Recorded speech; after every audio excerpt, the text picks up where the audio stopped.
So let's talk about a lumbar discectomy. What is it? Why would we do it? And how is it different from other types of surgeries? Also, what are the risks?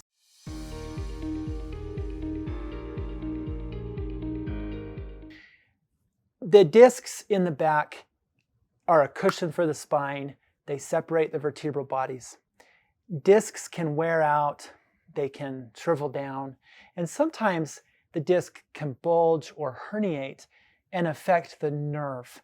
Typically, we would do a discectomy in a situation where a disc herniation has pinched the nerve and the patient's getting sciatic pain down the leg. We can do discectomies in the neck too. Maybe the pain's going down the arm. So patients that have a discectomy, we do the surgery under general anesthesia and we make a small incision in the back. We use typically a minimally invasive approach. It's about a 2-centimeter incision, and then we go under the microscope once we have our retractor down on the spine. The first thing we need to do is we need to get into the spinal canal. So a small amount of bone called the lamina is removed, and then there's a ligament underneath that, and we remove that. There's also this structure called the facet joint, and we typically trim the inner part of the facet joint just a little bit. We want to spare that joint, but we need a little bit of room to get in there. Once we do that, we're looking at the nerve and the sac of nerves next to it.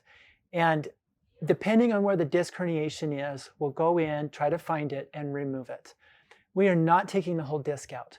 We're only removing the portion of the disc that has herniated and is affecting the nerve. We also can trim back bone spurs that may be there. Sometimes the ligament that's there is thickened. And we know we're done with the surgery when the nerve no longer has any pressure on it and is free completely. Once we're done with that, we close the wound. The surgery typically takes about 30 minutes to 40 minutes, sometimes a little bit less, sometimes a little bit more. It's associated with very minimal blood loss and is done as an outpatient, meaning the patient goes home after surgery, usually within a couple of hours after going through the recovery process. The main risks of a discectomy. Number one, the disc is never the same after it herniates, and after surgery at some point in the future, the disc could herniate again. If that happens, we have other options. We could do a fusion. In some cases, we could do a disc replacement. In other cases, we could decide to go back in and do another discectomy, or maybe a small amount's herniated and it gets better on its own.